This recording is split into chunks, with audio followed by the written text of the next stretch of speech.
राज्यातल्या शेतकरी संपाच्या पार्श्वभूमीवरती मुंबईतल्या परळमध्ये भाजपनं सुरू केलेल्या शेतकरी आठवडे बाजाराला मात्र चांगला प्रतिसाद मिळतोय।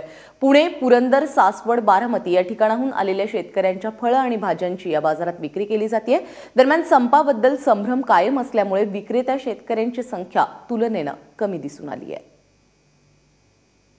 आठवडा आम्ही करतो आहोत। रोज एक असा 6 ठिकाणी 6 दिवस मुंबई शहरामध्ये आठवडे बाजार लागतो। पहिल्यांदा 10 ते 12 टन जी विक्री होत होती ती आता जवळजवळ 22 ते 25 टनाच्या वर पर डे विक्री शेतकऱ्यांच्या माध्यमातून होते। महाराष्ट्रातील वेगवेगळ्या भागातून म्हणजे बारामती, पुरंदर, सातारा, सांगली, नाशिक, अहमदनगर कोकण अशा वेगवेगळ्या भागातून हे भाजी शेतकरी मुंबई शहरामध्ये येतात आणि मुंबई शहरातील जनतेला चांगल्या भावात ताजी भाजी आणि चांगली भाजी देण्याचा आमचा प्रयत्न आहे।